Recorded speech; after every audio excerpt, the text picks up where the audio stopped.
মুফতি গিয়াসউদ্দিন তাহিরি সুন্নি জামাতের আলেম, ঠিক কিনা বলেন? কোনো কারণ ছাড়াই তাহিরি সাহেবকে ভণ্ড বলে, বিদাতি বলে বলে তার বিরুদ্ধে একটা বানোয়াট মন গড়া মামলা দায়ের করছে। ঠিক। মাহফিল কমিটি পারমিশন নেয় না, এটা কি মাহফিলের বক্তা দায়ী? এটা তো কমিটির কাছে না, তারা প্রশাসন গিয়ে বলবে পারমিশন যারা মাহফিল করছেন কেন? বক্তা হলো গেস্ট, অতিথি, মেহমান, তার বিরুদ্ধে মামলা। বোঝা যাচ্ছে পায়ে পাড়া দিয়ে ঝগড়া চলছে। সুন্নি জামাতের কোন আলেমের বিরুদ্ধে কোন ষড়যন্ত্র হলে সারা বাংলাদেশে 64 জেলায় সিংহের গর্জন দিয়ে প্রতিরোধ করা হবে। এই বাংলাদেশ নবীর দুশ্মনের দেশ না, ওয়াহাবি খারিজিদের দেশ না, এই বাংলাদেশ বাবা শাহজালালের দেশ, শাহ মাখদুমের দেশ, শাহ আলী বাগদাদির দেশ, খাজা খান জাহান আলীর দেশ। এই দেশ সুন্নি জামাতের দেশ। পাইকারি মামলা দিয়ে সুন্নি আলেমদেরকে হয়রানি করবা চলবে না। সুন্নিদেরকে খেপাবেন না, সুন্নিরা শান্তিপ্রিয়। আপনারা কি চাইতেছেন আমরা বুঝি। আমরা ভাত খাইয়া বড় হইছি, সুন্নিরা না খাইয়া বড় হইছে না। সুন্নিরা খাইয়া এবং মানুষের খাওয়াইয়া বড় হইছে, আর ওয়াহাবিরা সারা বছর পরের বাড়ি খাইয়া বড় হইছে। তাদের সে জ্ঞান আকল আমাদের একটু হইলো বেশি আছে। কিন্তু মৌচাকে ঢিল মারলে এই ঢিল মারার শেষ পরিণতিটা ভালো হবে না। এজন্য বলছি, শুধু গিয়াসউদ্দিন তাহিরি সাহেব না, যে কোনো সুন্নি আলেমের ব্যাপারে আমরা সমস্ত সুন্নি জনতা ঐক্যবদ্ধ আছি। আছি না নাই? জোরে বলেন, আছি না নাই? কি একটা কঠিন অবস্থা চলতেছে। হ্যাঁ, ইজতেমার ময়দানে বেশ কয়েকটা মানুষ মারা গেছে। কই, এখন তো প্রশাসন বাদী হইয়া মামলা করে না, কোন প্রশাসন বাদী হইয়া তাদের বিরুদ্ধে মামলা করে না।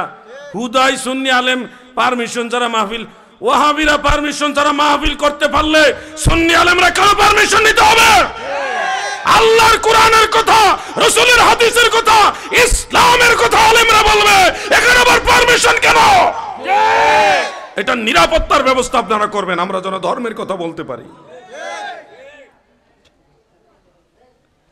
খুব মনের কষ্টে কথাটা আপনাদের সাথে শেয়ার করলাম। কথা না বললে একেবারেই সমস্যা। সবাই ঐক্যবদ্ধ থাকতে হবে। পীর যার যার, সুন্নিয়ত সবার। শহীদ আল্লামা নুরুল ইসলাম ফারুকী রহমাতুল্লাহ আলাইহির কথা মনে আছে? এরা তো ঘুমাই গেছে গা? আছে? নারায়ে তাকবীর, আল্লাহু আকবার, ইয়া রাসূলুল্লাহ, শাহজালালের তলোয়ার গর্জে উঠুক আরেকবার, শাহজালালের তলোয়ার গর্জে উঠুক আরেকবার।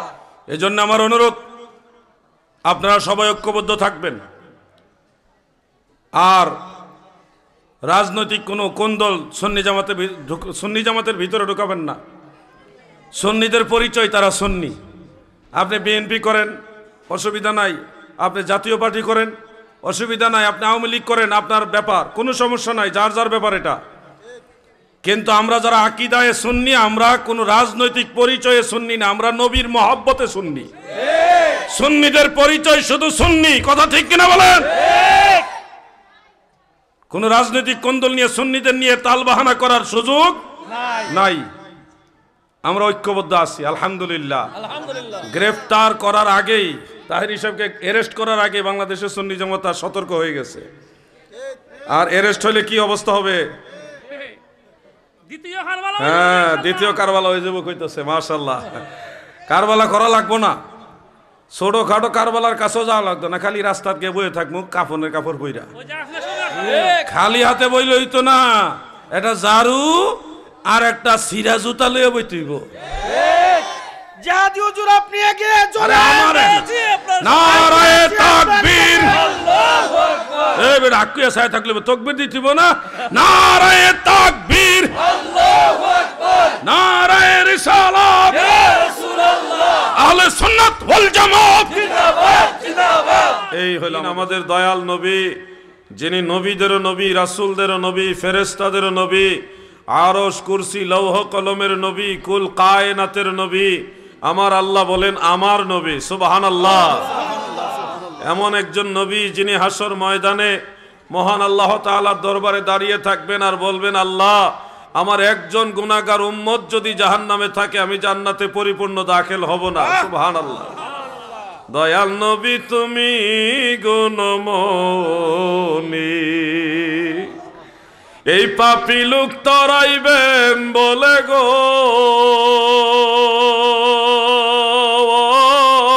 নবী, পাক কোরআনেতে শুনি গো নবী,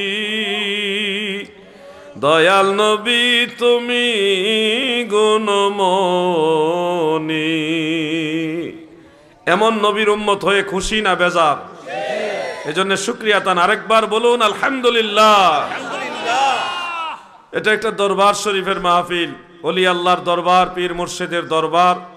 এগুলি হলো আল্লাহ তাআলার পছন্দের জায়গা। কারণ ইন্না রাহমাতাল্লাহি কারীবুম মিনাল মুহসিনিন, মুহসিন বান্দা যারা, আল্লাহওয়ালা বান্দা যারা, তাদের নিকটে আল্লাহ তাআলার খাস রহমত থাকে। তো মুহসিন বান্দা তাদেরকে বলা হয় যারা নামাজে আল্লাহ তাআলাকে দেখে দেখে নামাজ পড়ে, কিংবা আল্লাহ দেখতেছেন ওই ধ্যান নিয়ে নামাজ পড়ে। আনতা আবুদাল্লাহ কান্নাকা তারাহু ফাইন লাম তাকুন তারাহু ফাইন্নাহু ইয়ারাক। সহিহ বুখারীর উল্লেখ। ওইভাবে যারা আল্লাহকে দেখে দেখে ইবাদত করে অথবা আল্লাহ দেখতেছেন এই ধ্যান নিয়ে যারা ইবাদত করে তাদেরকে বলা হয় মুহসিন, আল্লাহর আউলিয়া, আল্লাহর বন্ধু, কামেল মুকাম্মেল মুর্শিদ। যুবক ভাইয়েরা, আপনাদেরকে বলছি ভাই, একজন কামেল মুকাম্মিল মুর্শিদের সোহবত আপনাকে নিতেই হবে। মুর্শিদে কামেলের সোহবত ছাড়া কখনোই আপনি মঞ্জিলে মাকসুদে পৌঁছতে পারবেন না। ইন্নাহু লা সাবিলুন ইলাল্লাহি তাআলা ইল্লা বিমুআল্লিম। একজন মুআল্লিম, শিক্ষক, পথ প্রদর্শক ব্যতীত আপনার আখিরাতে নাজাত পাওয়ার কোনো রাস্তা নাই। আর সেই মুর্শিদে কামিল যিনি হন তিনি আপনাকে আমাকে আল্লাহর মারিফত শিক্ষা দিবেন। আল্লাহর মারিফত কোথায় থাকে? আসমানের উপরে, জমিনের উপরে, পাহাড়ে পর্বতে না। ওয়া আন্নাল মারিফাতা ফিলুল কলব, মারিফত হলো কলবের ক্রিয়া, এইখানে মারিফত থাকে। আমরা যে হাদিস শুনি, অনেকে বলেন কুলুবুল মুমিনিনা আরশুল্লাহ, মুমিন বান্দাদের কলব হলো আল্লাহর আরশ। এটা মোল্লা আলী কারি রহমাতুল্লাহ আলাইহি আসরারুল মারফুআ বি আখবারিল মাওদুআ সেখানে উল্লেখ করেছেন। আরেকটা লফজেও রয়েছে আল বাইতু আল কালবু বাইতুর রাব্বি, কালব হলো আল্লাহর ঘর। এই দুইটাকে ইমাম মোল্লা আলী কারি এবং ইসমাইল আজলুনি রহমাতুল্লাহ আলাইহি কাশফুল খাফার মধ্যে উল্লেখ করে লিখেছেন, এটা লাইসা লাহুল ইসনাদ, কোনো সনদ দ্বারা প্রমাণিত না হলেও এটা অর্থগতভাবে মানান সহি, অর্থগতভাবে সঠিক, তবে তাবিল করে সঠিক। কেমনে সঠিক? ইমাম আহমদ বিন হাম্বল রহমতুল্লাহ আলাইহি কিতাবুজ জুহুদের মধ্যে তিনি একটা হাদিস উল্লেখ করেছেন, যেটা মুআজামুল কবির লি তাবারানির মধ্যে ইমাম আবুল কাসেম সুলাইমান আত-তাবারানি রহমতুল্লাহ আলাই তিনি উল্লেখ করেছেন। হাদিসটা মারফুভাবে উল্লেখ, এমনকি মওকুফ রূপেও হাদিসটা বর্ণিত রয়েছে অন্যান্য কয়েকটা কিতাবের মধ্যে। হাদিসের মূল ভাষাটা হলো আল্লাহ তাআলা বলতেছেন যে আমি আল্লাহকে ওয়াসিআনি কলবু ইবাদি কলবু আব্দিল মুমিন, আমাকে আমার মুমিন বান্দার কাল ওয়াসিআনি, আমাকে ধারণ করেছে। তো স্রষ্টাকে তো কেউ ধারণ করতে পারে না, কোন স্থান কাল পাত্রের মুখাপেক্ষী আল্লাহ না।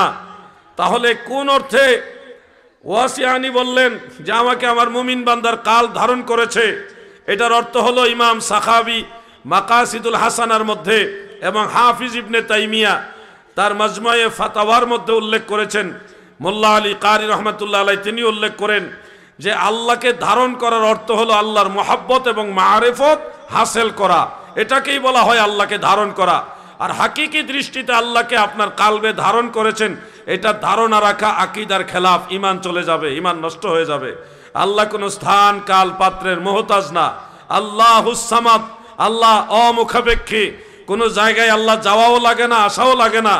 কোথাও আল্লাহ হাজির হয়, ওখানে হাজির, ওখানে হাজির, এভাবে বলা যাবে না, বরং সব কিছু আমার আল্লাহর দরবারে হাজির। সুবহানাল্লাহ বলেন। এই জন্যে দাদু ভাই আমার, এই মারিফত হাসিলের জন্য, আল্লাহর মারিফত হাসিলের জন্য একজন মুর্শিদে কামিলের সোহবত আপনাকে নিতে হবে। এই সোহবত এমন নয় যে শুধু পীর সাহেবরাই বলতেছেন।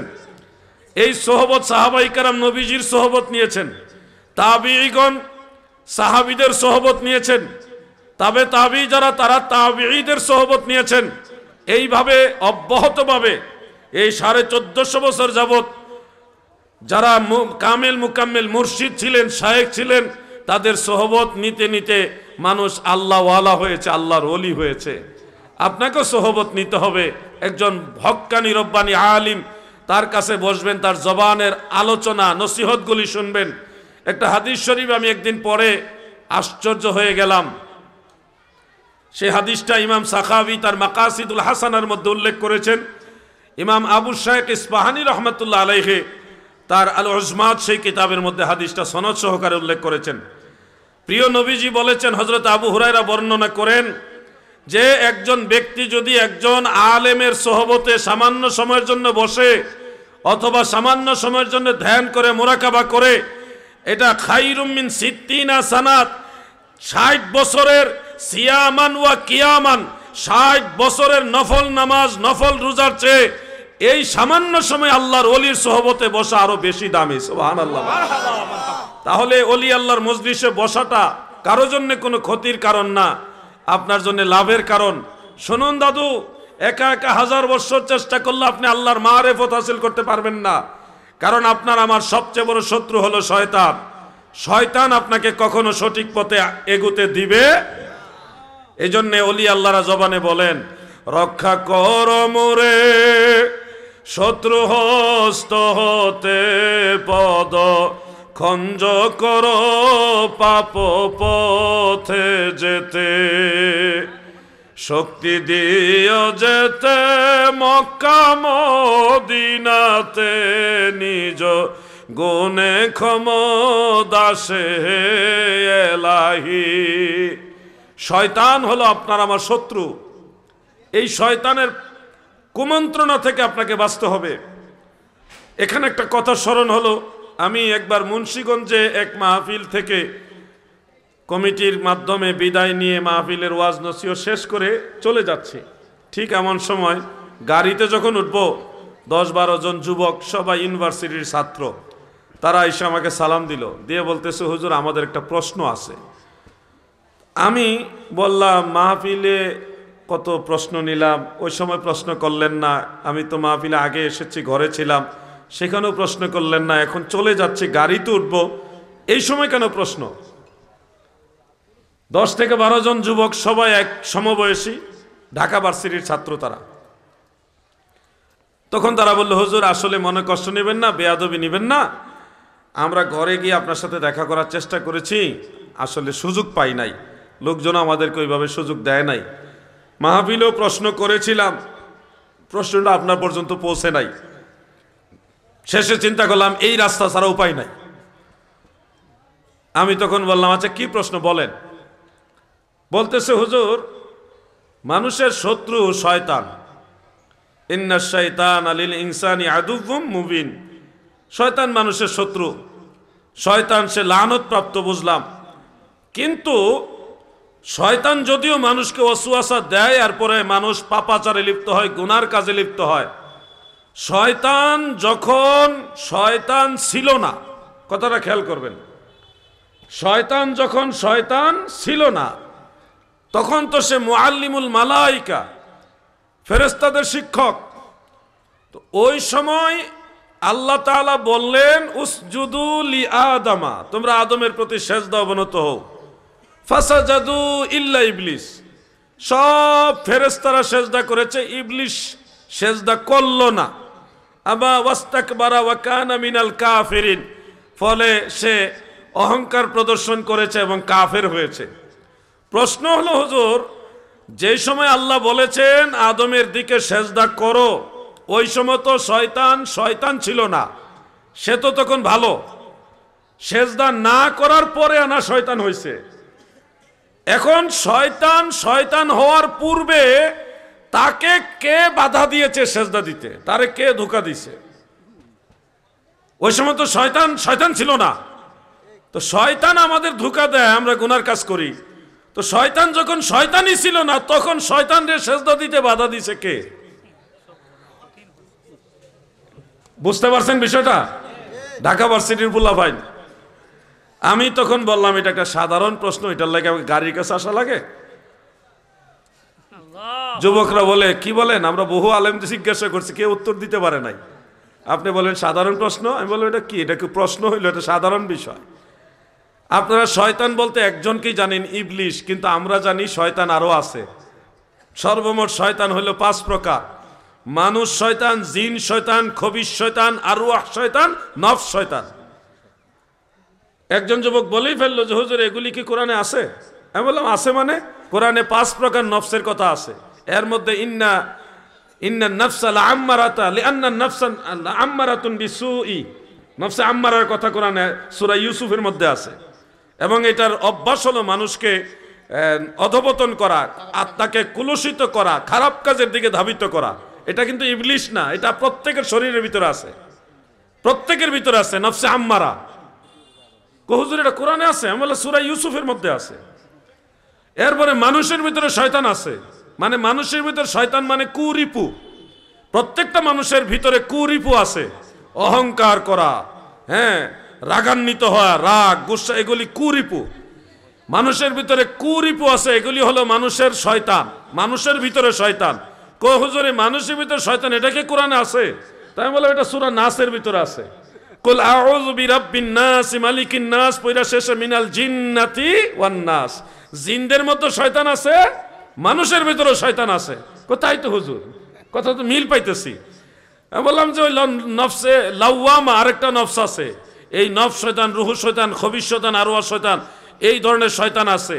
শয়তান যখন শয়তান ছিল না, তখন শয়তানকে আল্লাহর হুকুম অমান্য করতে যে বাধা দিয়েছে সেটা হলো তার নফস শয়তান। তার ভিতরে অহংকার নামক একটা কুরিপু আছে। আবা ওয়াস্তাকবারা, সে অহংকার প্রদর্শন করার পরেই শয়তান হয়েছে, মালউন হয়েছে, লানত প্রাপ্ত হয়েছে। তার মানে বোঝা যাচ্ছে আপনারাও যে এক শয়তান পড়ছেন আর বাকি শয়তান জানেন না, এই জন্য পেঁচটা লাগছে। হুজুর এত সহজে বুঝাই দিবেন 2 মিনিটের ভিতরে? কল্পনা করি নাই। আমি বললাম যে স্টাডি করতে হবে, শুধু জেনারেল লাইনে না, শুধু শরীয়তের আলেমদের কাছে না, এরকম পীর বুজুর্গ যারা হক্কানি রব্বানি আলেম আছে, কামেল মোকাম্মেল পীর মুর্শিদ আছে, তাদের কাছে যাইতে হবে, তাদের কাছে গিয়ে বসতে হবে, তাদের কথা শুনতে হবে। শরীয়তের আলেম যারা, মানে জাগতিক এলমে জাহেরের অধিকারী আলেম যারা, তারা কোরআন যতটা বুঝে এর চেয়ে গভীর ভাবার্থ নিয়ে, অনেক গভীর জ্ঞান নিয়ে কোরআন বুঝে হলো তরিকতের আলেমরা। এজন্য একজন আল্লাহর ওলি বলেন, আমার হুজুর কেবলা জান বলেন, এলমে বাতেন নাহি যারো হাসরে সে অন্ধর, এলমে বাতেন নাহি যারো হাসরে সে অন্ধর, এশকে নবী নাহি যারো দোজখেতে সেই তরয়। আল্লাহর ওলির দরবারে গেলে সবচেয়ে বেশি যে তাকিদ দেয় সেটা হলো নবীর মহব্বত। বলেন কার মহব্বত? নবীর মহব্বতের তাকিদ দেয় কেন জানেন? যেই লোকটা মন থেকে নবীজিকে ভালোবাসে সে কখনো পাপ কাজের দিকে যাবে না, সে অটোমেটিক কন্ট্রোল হয়ে যাবে, সে মানুষের ক্ষতি করবে না, মানুষের হক নষ্ট করবে না, কারণ সে মদিনাওয়ালাকে ভালোবাসে। নবীর সাথে যার সম্পর্ক, তার সাথে শয়তানের সম্পর্ক হয় না। নবীকে যে ভালোবাসে শয়তান তাকে গোমরা করতে পারে না। আরে নবীকে যে ভালোবাসে জাহান্নামের আগুনও তারও ভয় পায়। সুবহানাল্লাহ বলেন। হাফেজ মুনজিরি রহমাতুল্লাহ আলাইহি আত-তারগীব ওয়া তারহিবের মধ্যে উল্লেখ করেন, ইমাম মুসলিম রহমাতুল্লাহ আলাইহি রেফারেন্স হাদিসটা উল্লেখ, যখন ফুলসেরাতের পুলের উপর দিয়ে মুমিন বান্দারা হেঁটে হেঁটে যাবে, আল্লাহওয়ালা নবী প্রেমিক উম্মতেরা হেঁটে হেঁটে যাবে, ফুলসেরাতের নিচে থাকবে জাহান্নামের আগুন। ঠিক ওই সময় জাহান্নাম বলবে, হে আল্লাহর মুমিন বান্দা, তুমি তাড়াতাড়ি পার হও, তুমি তাড়াতাড়ি পার হও। মুমিন বান্দা বলবে, আমাকে তাড়া দিচ্ছেন কেন? বলবে, আপনার ভিতরে যে ঈমানের নূর আছে, নূরে মুহাম্মাদি আছে, এটার পাওয়ার এত বেশি, আমি জাহান্নামের আগুন ওই পাওয়ার সহ্য করতে পারতেছি না। সুবহানাল্লাহ বলেন।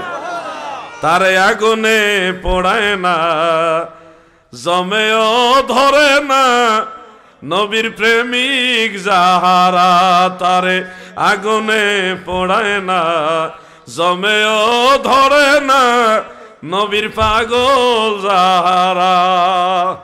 থাকে যদি সে গভীর সাগরে নয়তো থাকুক আগুনে, থাকলে কি হয় তার কিসের ভয়, আর থাকলে কি হয় তার কিসের ভয়, যদি নবীজির মায়া হয় তারে আগুনে পোড়ায় না, জমেও ধরে না নবীর প্রেমিক যাহারা। আল্লাহুম্মা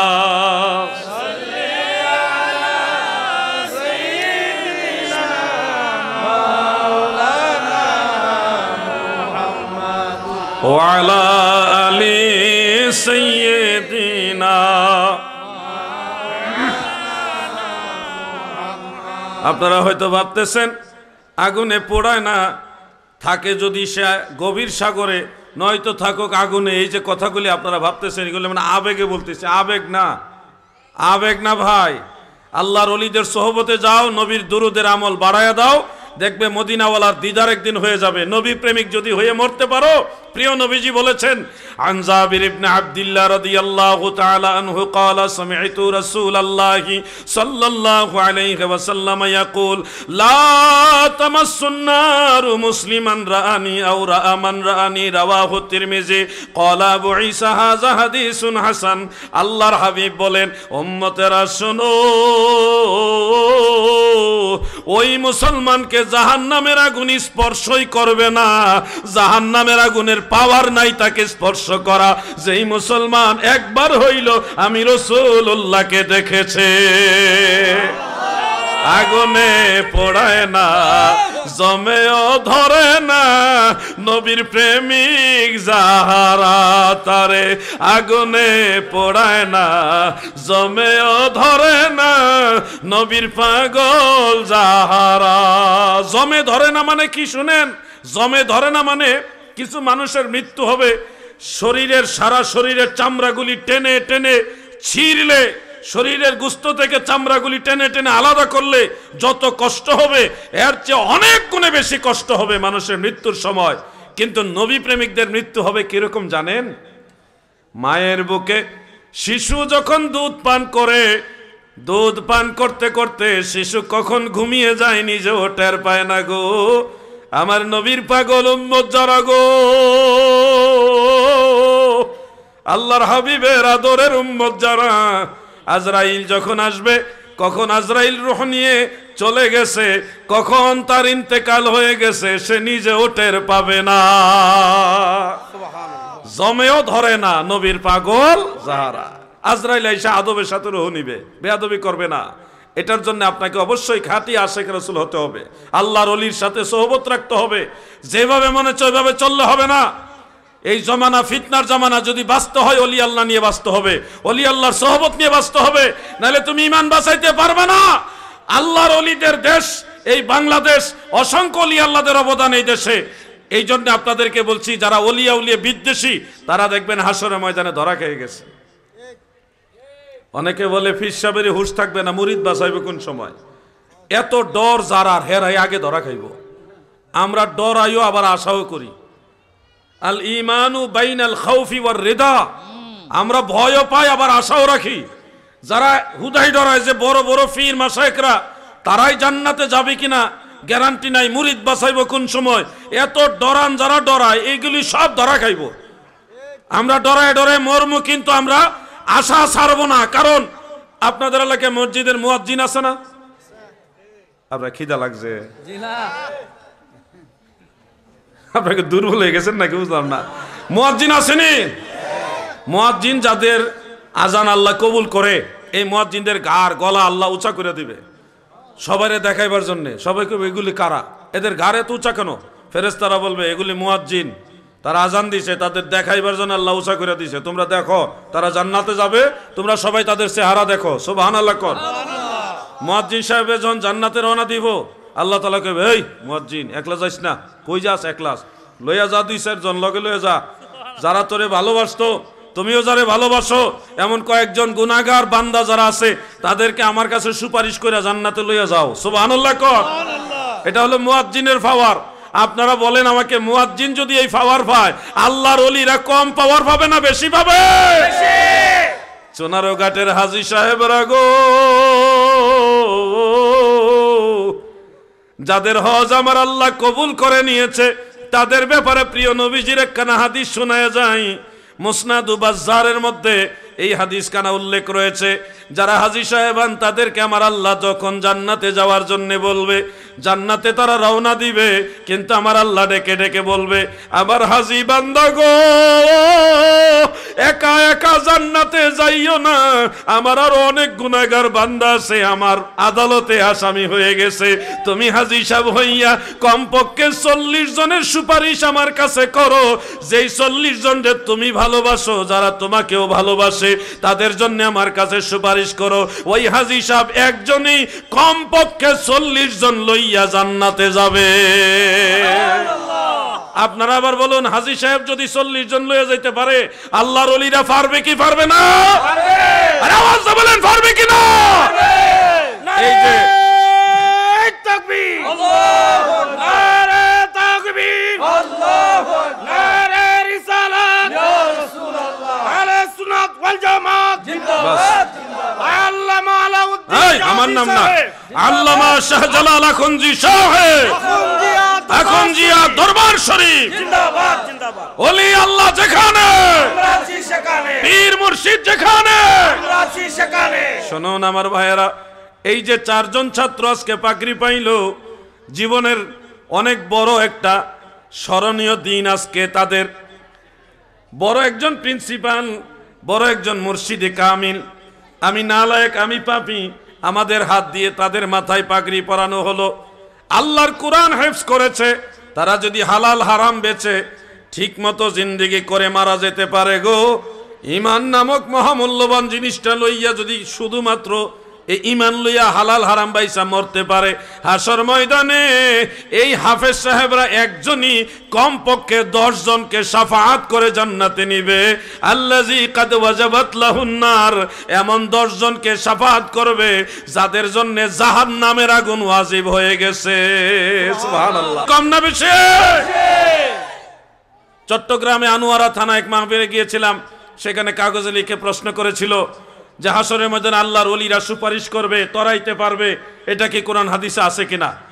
তার মানে তারা ধারণা করেছে যে কোনো পীর ওলি হাসরের ময়দানে তরাইতে পারবে না। একজন বক্তা এরকম ওয়াজও করেছে যে হাসরের ময়দানে একমাত্র আল্লাহ হলো শাফাআতকারী, আর কোনো শাফাআতকারী নয়। যুবকরা আবার এগুলি শুনে কয় ঠিক। আমি আজকে বলছি হাসরের ময়দানে আল্লাহ শাফাআতকারী এটা বলা যাবে না। আল্লাহ যদি শাফাআতকারী হয়, মানে সুপারিশকারী হয়, তাহলে আল্লাহ কার কাছে সুপারিশ করবেন? আল্লাহর চেয়ে বড় কে আছে?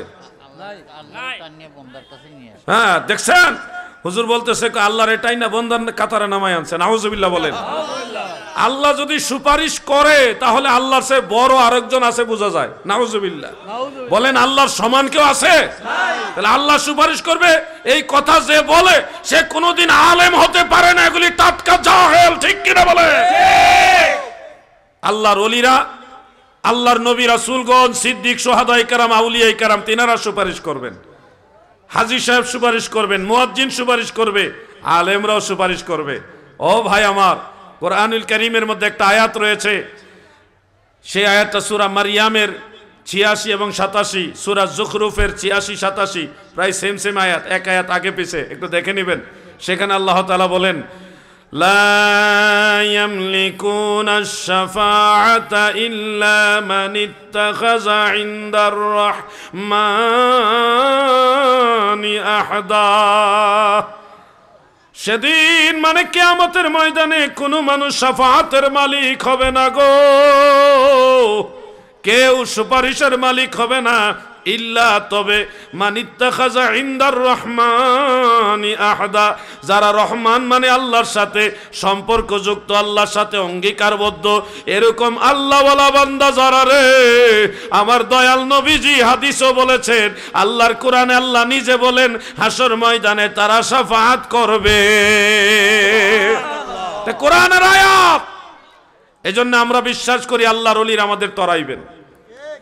আমি ভারতে যখন মাজার জিয়ারত করি, অনেক নবী সাহাবী এবং আউলিয়াই কারামের মাজার জিয়ারত যখন করতেছি, তখন আমাকে একজন সুন্নি ভাই জিজ্ঞাসা করলেন, বললেন, জেহাদি ভাই আপনি এত মাজার জিয়ারত করেন কেন? আমি বললাম, ভাই আমি তো পাপী, আমি অযোগ্য, আমি নালায়েক, আমি আল্লাহর দরবার থেকে নাজাত পাওয়ার মতো কোনো যোগ্যতা রাখি না, ভয় পাই। এজন্য আল্লাহর নবীগণ, রসুলগণ, সাহাবিগণ, তাবিগণ, আউলিয়াই কারাম তিনাদের জিয়ারত করি, তিনাদের ধারে ধারে ঘুরি, যেন হাসরের ময়দানে কোনো একজনের মায়া লাগে, আমারে নিয়ে একজন নবী, একজন রসুল, একজন সাহাবি, একজন আল্লাহর ওলি যেন তরাইয়া নিয়ে যায়। এই জন্য আল্লাহর ওলিদের দুয়ারে দুয়ারে ঘুরি, জিয়ারত করি। আমরা সুন্নি মুসলমান, আমরা মাজার পূজা করি না, আমরা জিয়ারত করি। কথা ঠিক কিনা ভাই? শিরক বিদআত ওহাবিদের চাইতে আমরা ভালো জানি, কারণ তারা আউলা জাউলা ফতোয়া দেয়, তাদের ফতোয়ার পিছনে ঝামেলা আছে। সুন্নি আলেমরা ফতোয়া দিলে এটার পিছনে যথেষ্ট পরিমাণ তাহকিক করে তারপরে ফতোয়া দেয়। আমরা যখন কিছুদিন আগেও যখন মাজার ভাঙ্গাভাঙ্গি চলে, তখন কিন্তু আমরা দেখেছি এক শ্রেণীর যুবকরাও তারা উশৃঙ্খল একটা পরিবেশ তৈরি করেছে। তা আমরা তখন কিন্তু বিদআত কাকে বলে, শিরক কাকে বলে, এগুলি তুলে ধরেছিলাম জাতির সামনে। একটার পর একটা বিদআত কাকে বলে যখন তুলে ধরছি, মানুষের মাঝে একটা দেখলাম একটা আশ্চর্য একটা মনোভাব তৈরি হলো যে এগুলি কি কয়, মানে আমার অনেকে পাগলও কইতেছে, কই এইগুলি বিদআত, আমরা কোনো হুজুরে কয় নাই, এই হুজুরে নতুন করে কইতেছে। কি বিদআত আপনারা, আমি দু একটা না বললে বুঝবেনও না। আপনারা বলেন মসজিদে কাতার সোজা করার জন্য দাগ আসেনি? জোরে বলেন। আপনারা কি জানেন মসজিদের কাতার সোজা করার এই দাগ বিদআত? জানেন না? এটা বিদআত। কাতার সোজা করা বিদআত না, ওটা জরুরি, কিন্তু ওই দাগটা হলো বিদআত। রাসূল পাক সাল্লাল্লাহু আলাইহি ওয়াসাল্লাম, সাহাবায়ে কেরাম, তাবিঈগণ, ওনাদের জামানায় মসজিদে কাতার সোজা করার জন্য কোনো দাগ ছিল না। এটা পরবর্তীতে কাতার সোজা করার সুবিধাটা আবিষ্কার হয়েছে, যার কারণে ফতোয়ায়ে শামির মধ্যে উল্লেখ, এই দাগ হলো বিদআত। তবে এটা নাজায়েজ না, এটা বিদআতে মানদুবা, এটা মুস্তাহাব, এটা সওয়াবের কাজ। সুবহানাল্লাহ বলেন। এটা জায়েজ বিদআত। বিদআত মানে খারাপ না, বিদআতের মধ্যেও ভালো বিদআত আছে যেগুলি সওয়াবের কাজ। আরেকটা প্রশ্ন করি, করব? টেনশনে পড়েন না। মসজিদে দান বাক্স আছে? জোরে কোন আছে? আপনারা কি জানেন দান বাক্স বিদআত? কি কোন জানেন না? মসজিদে দান বাক্স বিদআত, মাদ্রাসার দান বাক্স বিদআত, সব দান বাক্স বিদআত। দান করা বিদআত না, দান এটা ইবাদত, কিন্তু দান বাক্সটা বিদআত। নবীজির জামানায়, সাহাবীদের জামানায়, তাবিঈদের জামানায়ও কোন মসজিদ বা কোন প্রতিষ্ঠানে দান বাক্স ছিল না। এই সিস্টেমটাই বিদআত, কিন্তু এটা বিদআত হলেও দান সংগ্রহ করার সুবিধার কাজে লাগে, সহযোগিতার কাজে লাগে, এই জন্য এটা বিদআতে মানদুবা, এটা মুস্তাহাব পর্যায়ের বিদআত, এটা জায়েজ বিদআত, এটা সওয়াবের কাজ বিদআত। সুবহানাল্লাহ বলেন। কোন আলেম এগুলি কলম ধরতে পারবে না, আমি স্টাডি করে বলছি। আপনারা আরেকটা বিদআতের কথা শুনুন। মসজিদে মিনার আসেনি? জি আছে। জোরে কোন আছে? আপনারা কি জানেন মসজিদের মিনার বিদআত? জি না। জানুন না নি? ইটা কিতা কয়বা? মসজিদের মিনার বিদআত। নবীজির জামানায়, সাহাবীদের জামানায় মসজিদে মিনার ছিল না। বাদশাহ হেশাম বিন আব্দুল মালিকের জামানায় সর্বপ্রথম পৃথিবীতে মিনার আবিষ্কার হয়েছে। আউনুল মাহবুদ শরহে আবু দাউদের মধ্যে এটা উল্লেখ রয়েছে। এই জন্য মনে রাখবেন, মিনার বিদআত হলেও এটা নাজায়েজ বিদআত না। আজান দেওয়ার সুবিধার জন্য, তখন তো মাইক ছিল না, ওই উপরে দাঁড়ায় আজান দেওয়া লাগতো, আজানের সুবিধার জন্য মিনার আবিষ্কার হয়েছিল। এই জন্য এটা বিদআত হলেও বিদআতে মানদুবা, এটা মুস্তাহাব সওয়াবের কাজ বিদআত, জায়েজ বিদআত, সওয়াব হবে এমন বিদআত। মারহাবা বলেন। আরেকটা বলি নাকি? কারণ এগুলি জানা থাকতে হবে। হঠাৎ করে এসে বলবে মিলাদ বেদাত, মুনাজাত বেদাত, তারে কি এই বেটা দেখ কটা বেদাত আছে, বেদাতের অভাব নাই। আপনারা আরে খাইছে। আল্লাহু আকবার। নারায়ে রিসালাত। ইয়া রাসূলুল্লাহ। কোরআন সুন্নাহর আলো। ঘরে ঘরে চলো। আপনারা বলুন, আপনাদের ঘরে কোরআন শরীফ আসেনি? আওয়াজে বোঝা যায় নাই? আপনারা কি জানেন কোরআন শরীফের ভিতরেও বিদআত আছে? জানেন না? কোরআন শরীফের ভিতরেও বিদআত আছে। আজকে জেনে নেন, কোরআনের ভিতরে জের, জবর, ফেশ, জজম, তাসদীদ, হরকত, এরাব, আয়াতের চিহ্ন, রুকুর চিহ্ন, পারার চিহ্ন, এই যে এই চিহ্নগুলি, আলামতগুলি সবগুলি বিদআত। কিন্তু এটা নাজায়েজ না, এটা বিদআতে ওয়াজিবা। জরুরি বিদাত। এই বিদাত এমন দরকার যেটা মানুষকে কোরআন তেলাওয়াতে সহযোগিতা করে। এটা না থাকলে মানুষ কোরআন তেলাওয়াত করতে লাইনে লাইনে অক্ষর অক্ষরে ভুল করবে, ঠিক কিনা ভাই? এই জন্য এটা বিদাত। নবীজির জামানায় কোরআনে জার জবর ফের জজম তাজদিদ ছিল না, সাহাবীদের জামানায় ছিল না। প্রথম বাদশাহ হাজ্জাজ বিন ইউসুফের জামানায় কোরআন শরীফে জার জবর ফের জজম এগুলি যুক্ত করা হয়েছে। পরবর্তীতে আরো এক স্টেপ এগুলি যোগ করা হয়েছে। আল ইতকান ফি উলুমিল কুরআন এবং ফতোয়ায়ে শামি আল বুরহান ফি উলুমিল কুরআন, সেই কিতাবগুলির মধ্যে এই দলিলটা উল্লেখ আছে। কোরআনের এই হরকত এরাব জার জবর ফের জজম বিদআত। এটা বিদআত হলো নাজায়েজ না, এমন বিদআত যে বিদআত ছাড়া আমরা কোরআন তেলাওয়াতই করতে পারবো না, ঠিক কি না? ওয়াহাবিরা তো কয় না কোরআনের ভিতরে যে বিদআত আছে এগুলি জানেই না।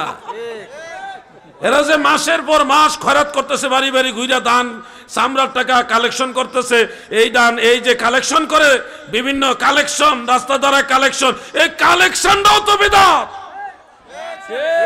আরে বাবা মাদ্রাসা ওই বিদআত। আর খালি আমরা কই বেদাত বেদাত। প্রচলিত যত মাদ্রাসা আছে সারা পৃথিবীতে সমস্ত মাদ্রাসা বিদআত। ফতোয়ায়ে শামি খোলা আমি দেখা দেব, আরো বহু কিতাবে এটা উল্লেখ। পৃথিবীর সকল প্রচলিত মাদ্রাসা বিদআত। ইবতেদাই পাস করা, দাখিল পাস, আলেম পাস, হ্যাঁ ফাজিল পাস, কামিল পাস, এরপরে কামিল হাদিস, কামিল তাফসীর, কামিল ফিকহ, আদব নিয়ে এই যে ক্লাসিফিকেশন, এই সিস্টেমের সকল মাদ্রাসা বিদআত। কিন্তু এটা নাজায়েজ বিদআত না, এটা হলো বিদআতে মানদুবা, মুস্তাহাব সওয়াবের কাজ। এমন বিদআত ইসলাম জানার জন্য, বুঝার জন্য ফরজ, ওয়াজিব, সুন্নত, মুস্তাহাব, মাকরুহ, হারাম, এই যে শরীয়তের বিধান আহকাম এগুলি জানার জন্য মাদ্রাসা দরকার আছে না নাই? এই জন্য মাদ্রাসা বিদআত হলেও এটা দরকারি বিদআত, জায়েজ বিদআত। আমরা কইলি তো জ্বালা নাকি? ইমাম সাহেবরে বেতন দেননি, দেন না? মুয়াজ্জিন সাহেবের বেতন দেন না? ইমাম সাহেবের মাসে মাসে বেতন দেওয়া বিদআত। ইমাম সাহেব হালুয়া রুটি সবে বরাতে বিদআত। একটা যে পাইছেন খালি হেঁটে লই বেরিয়েছেন, মাসে মাসে বেতন নেওয়া, 3 বেলা মুসল্লির বাড়ি খাওয়া বিদআত। কোন দলিল নবীর জামানায় দেখাইতে পারবেন না যে নবীজি মুসল্লির বাড়ি খায় কে ইমামতি করছে। সাহাবীদের জামানায় এরকম ছিল না। লাম ইয়াকুন ফি আহদি রাসূলিল্লাহ আল বিদআতু হিয়া মা লাম ইয়াকুন ফি আহদি রাসূলিল্লাহ সাল্লাল্লাহু আলাইহি ওয়া সাল্লাম। বিদআত হলো ওই জিনিস যেটা রাসূল পাকের জামানায় ছিল না। ওটা ইমাম নববী রাহমাতুল্লাহ আলাইহি এই সংজ্ঞাটা দিয়েছেন। এছাড়া ইমাম বদরুদ্দিন আইনি, ইমাম ইবনু হাজার আসকালানি, ইমাম শামসুদ্দিন সাখাবী, এরপরে ইমাম মোল্লা আলী কারি, ইমাম ইবনু রজব হাম্বলি, এনারা সবাই এই বিদআতের সংজ্ঞা দিয়েছেন। হাফিজ ইবনে তাইমিয়া উনিও এই বিদআতের সংজ্ঞা দিয়েছেন। আরো অনেক মুহাদ্দিসিন এই বিদআতের সংজ্ঞা দিয়েছেন। ইমাম শাফি বলেছেন যে বিদআত হলো 2 রকম। হ্যাঁ, মা উহদিসা ওয়া খালিফু কিতাবান আও সুন্নাতান আও ইজমাআন আও আসারান ফাহুয়া বিদআতুদ দালালা ওয়া মা উহদিসা মিনাল খাইরে ওয়া মা উহদিসা মিনাল খাইরে ওয়া লাম ইউখালিফ শাইআন মিন যালিক ফাহুয়া বিদআতুল মাহমুদা। বিদআত 2 রকম। এক ধরনের বিদআত হলো যা কোরআন সুন্নাহর খেলাফ, ইজমা এবং আসারের খেলাফ, এটা হলো বিদআতে দলালা, গুমরাহি বিদআত। আরেক ধরনের বিদআত আছে মা উহদিসা মিনাল খাইরে, ভালো কাজের অন্তর্ভুক্ত এমন নতুন আবিষ্কার, ওয়ালাম ইউখালিফ শাইআম মিন যালিক, এমন ভালো কাজের অন্তর্ভুক্ত যা কিছু রয়েছে যা কোরআন সুন্নাহ ইজমা কিয়াসের খেলাফ না, এই সকল বিদআত হলো বিদআতে মাহমুদা, প্রশংসিত বিদআত, বিদআতে হাসানা, জায়েজ জায়েজ জায়েজ। সুবহানাল্লাহ সুবহানাল্লাহ। এই জন্য যত ওয়াজ মাহফিল, তাফসীরুল কোরআন মাহফিল, সিরাতুন নবী মাহফিল, বিশ্ব ইজতেমার মাহফিল, এই যত সিল্লার মাহফিল, হ্যাঁ 3 দিনের মাহফিল, ইসালে সওয়াবের মাহফিল, এই সিস্টেমের সকল মাহফিল হলো ভালো কাজের অন্তর্ভুক্ত বিদায় বিদআতে মানদুবা, এটা জায়েজ বিদআত। বুঝছেন? বুঝছেন না? ইমাম সাহেবের খাবার বিদআত হলো এটা জায়েজ বিদআত। এটা খাওয়াইলে সওয়াব হবে কিটাও। এইগুলি দরকারি প্রশ্ন না, আজাইরা প্রশ্ন, জরুরি প্রশ্ন হইলে দিবেন। দেই আজাইরা প্রশ্ন একটা মাইকে মিলাদ পড়া যাইবেন, এটা প্রশ্ন হইল কোন? এটা কোনো প্রশ্ন হইল? হেরে নিয়ে জঙ্গলে বয়ে দিবেন, জঙ্গলে বয়ে মিলাদ পড়ুক। এই ধরনের প্রশ্ন, গুরুত্বপূর্ণ প্রশ্ন না হইলে আজাইরে প্রশ্ন দিয়ে লাভ আছে, টাইম লস করা হইব। আমরা জরুরি প্রশ্ন নিয়ে নিব। আপনারা থাকবেন না যাবেন গা? কারা কারা চলে যাবেন হাত উঠান। যারা হাত উঠাইছে এরা থাকবো এটা নিশ্চিত, কিন্তু হাত উঠাইতে গিয়ে ঠইকে গেছে আর কি। সবসময় জিতা যায় না, অনেক সময় ঠইকেও জিতে হয়। তা আসেন, যারা আছেন, যারা দাঁড়ায় রয়েছেন, আপনারা দাঁড়াই থাকলে যদি আরাম পান দাঁড়াই থাকেন। হ্যাঁ, যদি দাঁড়ায় না, আমার কথা হইলে বর দরকার নাই, উনি দাঁড়ায় আরাম পাইলে দাঁড়াই থাকুক, কিন্তু যদি বসেন আমরা খুশি হব। আর গেলাগা কিন্তু বেজার হব, খারুই থাকলে বেজার হইতাম না। সামথিং ইজ বেটার দেন শামসুদ্দিনের বেটার করে নাতিন যারা আছেন আপনারা সবাই বসে যান। না না, যদি মনে চায় আপনাদের বসেন, আর নাইলে দাঁড়ায় থাকেন। আপনাদের উপর প্রেশার দিতে চাচ্ছি না, বসলে আমরা দোয়া করব, স্পেশাল দোয়া করব, খুশি হব। আসুন একটু জিকির করি, লা ইলাহা ইল্লাল্লাহ, লা ইলাহা ইল্লাল্লাহ, লা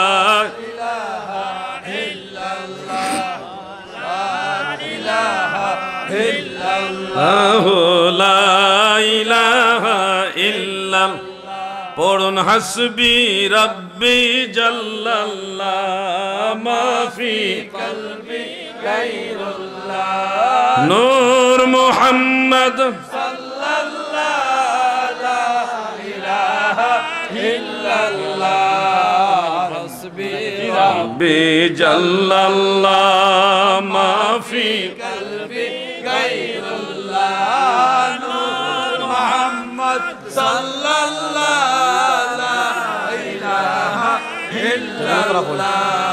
লা ইলাহা ইল্লাল্লাহ মুহাম্মাদুর রাসূলুল্লাহ সাল্লাল্লাহু আলাইহি ওয়াসাল্লাম। যাই হোক, আমি যেই কথাগুলি বললাম একটু জরুরি দরকার হলেও আপনাদের কি বিরক্তির কারণ হয়েছে? কোরআনের বাংলাদেশ, ওলি আল্লাহর বাংলাদেশ, এই শহীদ গাজীর বাংলাদেশ, রহম করুন আল্লাহ, রহম করুন তাদের পথে তাদের মতে, কবুল করুন আল্লাহ, কবুল করুন আল্লাহ। প্রিয় ভাই আমার, যেই কথাগুলি বলছিলাম, অনেক জিনিস আছে মুস্তাহাব, বিদাত হলেও মুস্তাহাব, সব জিনিস নাজায়েজ এক তরফা বলা যাবে না। কিছু ভাইরা বলে কুল্লু বিদআতিন দালালা, প্রত্যেকটা বিদআতই হলো গুমরাহি। আমি বলবো ভাই একটু স্টাডি করো, তাড়াহুড়া করা কথা বলবে না। ইমাম ইবনু হাজার আসকালানি রহমাতুল্লাহ আলাইহি, ইমাম মোল্লা আলী কারি রহমাতুল্লাহ আলাইহি, ইমাম বদরুদ্দিন আইনি হানাফি রহমাতুল্লাহ আলাইহি, তিনারা ফাতহুল বারি, উমদাতুল কারি, মিরকাতুল মাফাতিহ এই কিতাবগুলির মধ্যে পরিষ্কার লিখেছেন। সিরাতে হালাবিয়ার মধ্যে নুরউদ্দিন আলী হালাবি তিনিও লিখেছেন কুল্লু বিদআতিন সাইয়্যাতিন দালালা, প্রত্যেক মন্দ বিদআত হলো গুমরাহি, প্রত্যেক ভালো বিদআত গুমরাহি না। বিদআতের মধ্যে অনেক ভালো বিদআত আছে যেগুলি সাহাবী, তাবি, তাবে তাবি ওনাদের জামানাতেই সর্বজন স্বীকৃতি লাভ করেছে। আপনারা জানেন জুমার নামাজের খুতবার ভিতরে দুইটা বিদআত আছে। কয়টা বিদআত? জুমার নামাজ আসেনি এলাকায়? জি আছে। আগামীকাল জুমার নামাজের সানি খুতবার মধ্যে প্রসিদ্ধ দুইটা বিদআত আছে। এর মধ্যে প্রথম বিদআতটা হলো চার খলিফার নাম বলা হয়, আবু বকর সিদ্দিক, ওমর ফারুক, হযরত ওসমান যুন্নুরাইন, মাওলা আলী রাদিয়াল্লাহু আনহুম। এরপরে হাসনাইনে করিমাইন আলাইহিমা সালাম, ইমাম হাসান, ইমাম হুসাইন রাদিয়াল্লাহু আনহুমা, ওনাদের নাম হয় খাতুনে জান্নাত মা ফাতেমার নাম বলা হয়। তারপরে নবীজির দুই চাচার নাম বলা হয়। এরপরে সাহাবী, তাবি সবাইকে ইনডিরেক্ট তিনাদেরকে উল্লেখ করে দোয়া করা হয়, হয় কিনা বলেন? এই জিনিসগুলি রসুলের পাকের জামানায় খুতবার মধ্যে ছিল না, কারণ প্রিয় নবীজির জামানায় তো চার খলিফাই ছিল না। তাইলে খুতবার মধ্যে ওনাদের খলিফা হিসেবে নাম থাকবে কিভাবে? চার খলিফার জামানাতে ওই নামগুলি ছিল না। একবারে চার খলিফার জামানাতেও জুমার খুতবার ভিতরে এই নামগুলি ছিল না। পরবর্তীতে তাবিদের যুগে সেটা সংযোগ হয়েছে। এটা বিদআত, কিন্তু বিদআত এমন বিদআত, এটা সুন্নত পর্যায়ের বিদআত, বিদআতে মানদুবা, কিন্তু এটা তাবিগণ যেহেতু এটা করেছে, এটা প্রতিষ্ঠিত বিদআত, মানে বিদআতে হাসানা, এটা জায়েজ বিদআত। আরেকটা বিদাত আছে জুমার নামাজের খুতবায়। মনে রাখবেন দাদু আমার, না জেনে আমরা অনেক ফতোয়া দিয়ে মানুষের ভিতরে আতঙ্ক ছড়াই।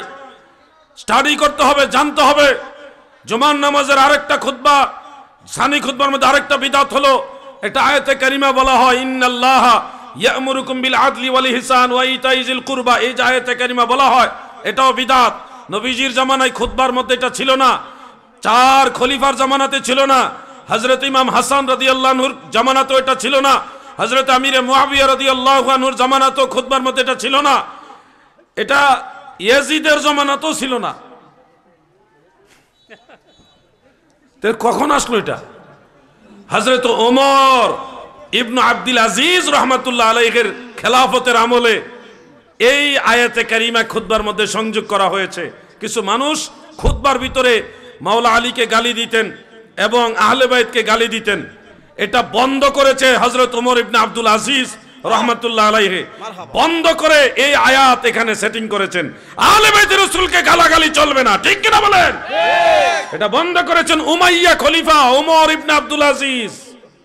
উমাইয়াদের ঢালাও ভাবে গালি দিবেন না, কারণ উমাইয়াদের মধ্যে নবীর আশেক ছিল। ওমর ইবনে আব্দুল আজিজ রাহমাতুল্লাহ আলাইহি আহলে বাইতের রাসূলের গালাগালিটা বন্ধ করাইছে, করাইয়া এই আয়াতে কারিমা ইন্নাল্লাহা তাআলা ইন্নাল্লাহা ইয়ামুরুকুম বিল আদলি ওয়াল ইহসান, এই যে আয়াতে কারিমা টোটালটা এখানে সংযোগ করেছে। যদিও এটা পরবর্তীতে সংযোজিত হয়েছে, এটা বিদআতের অন্তর্ভুক্ত হলেও এটা বিদআতে মানদুবা, এটা মুস্তাহাব, এটা জায়েজ, এটার বিরুদ্ধে কেউ কোনো কলম ধরে নাই।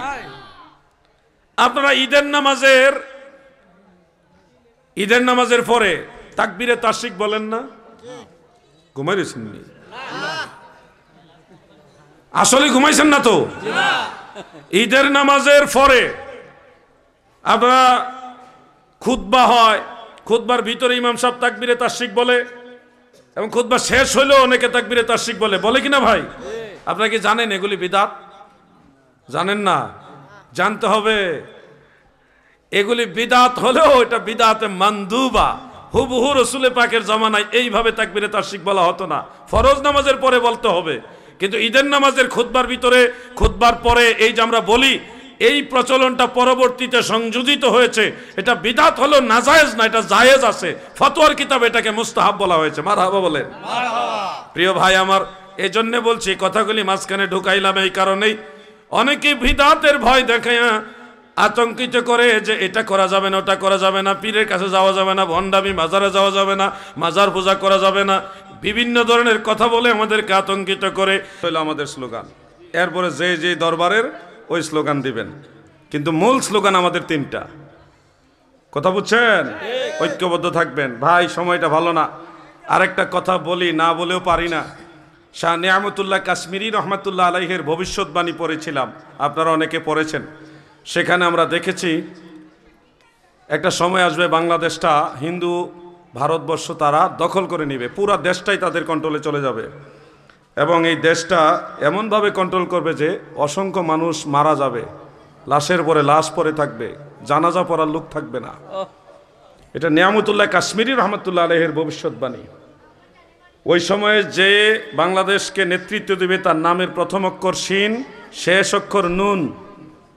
নাম কি আমি জানি না, উনি লিখে গেছে তার নামের প্রথম অক্ষর শিন আর শেষ অক্ষর নুন। তার নেতৃত্বে বাংলাদেশ তখন চলমান থাকবে।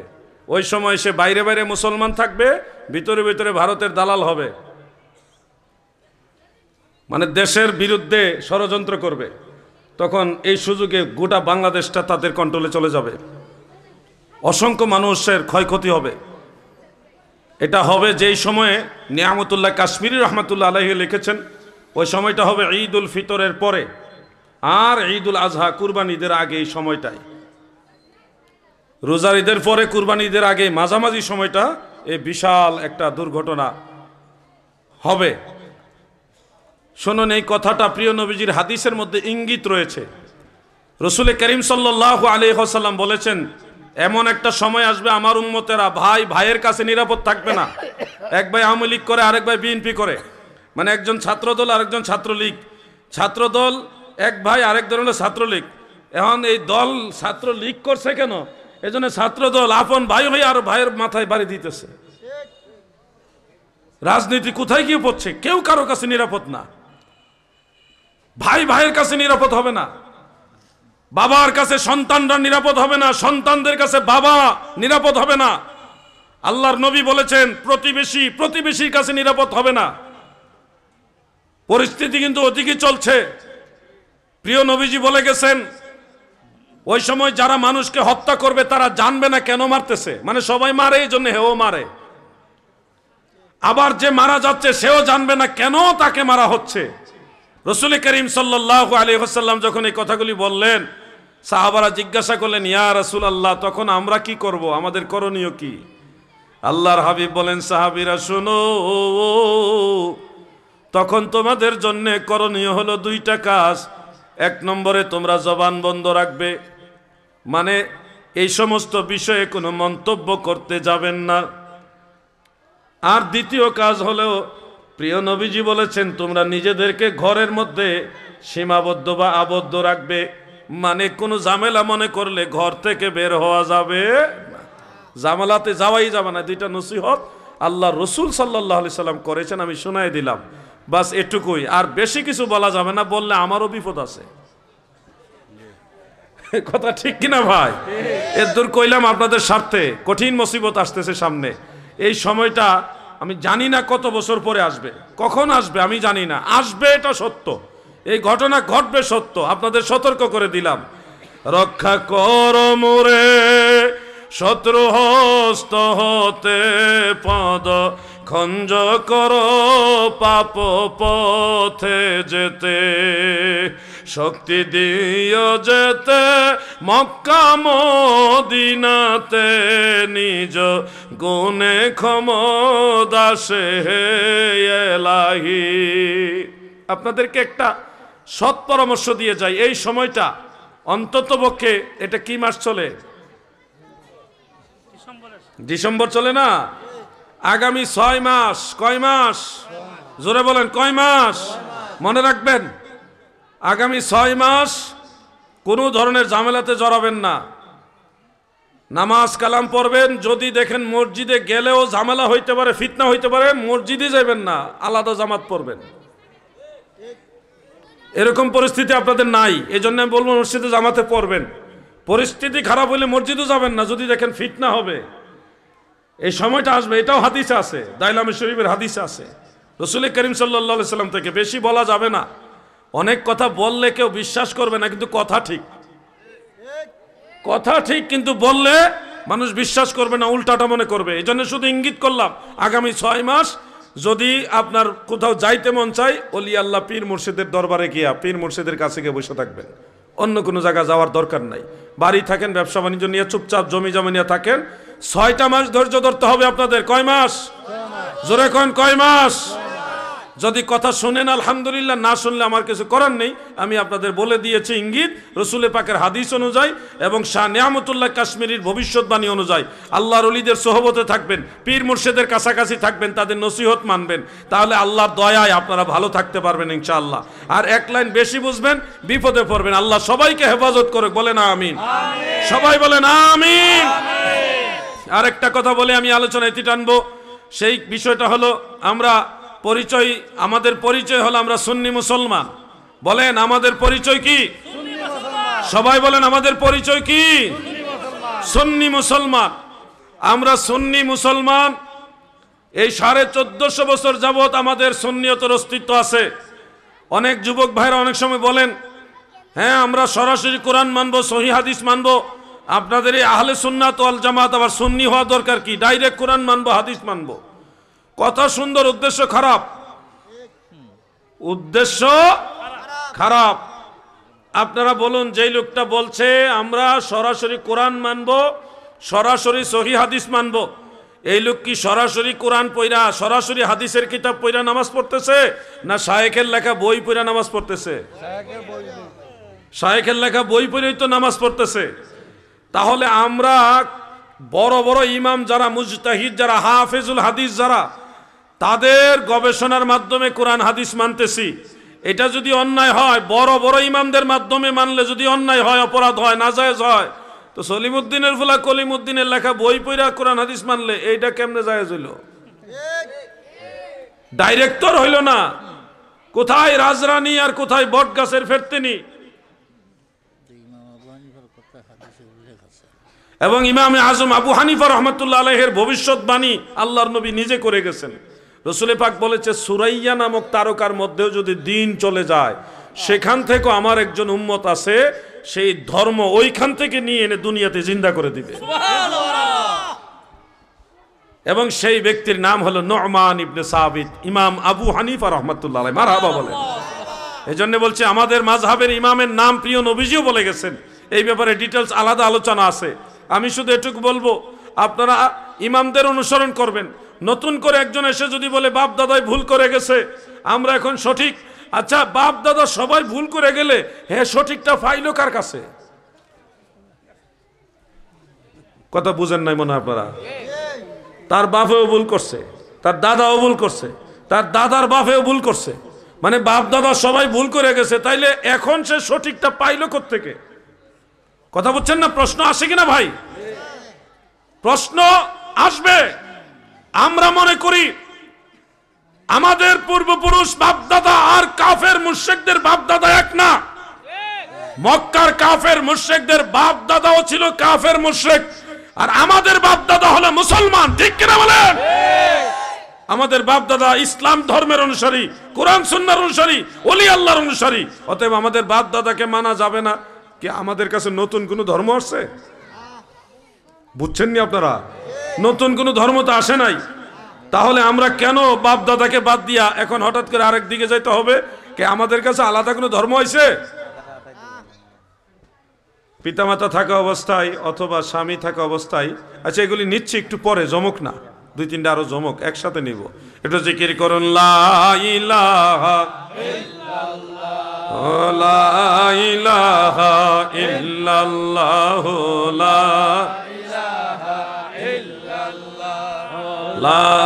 ইলাহা ইল্লাল্লাহ,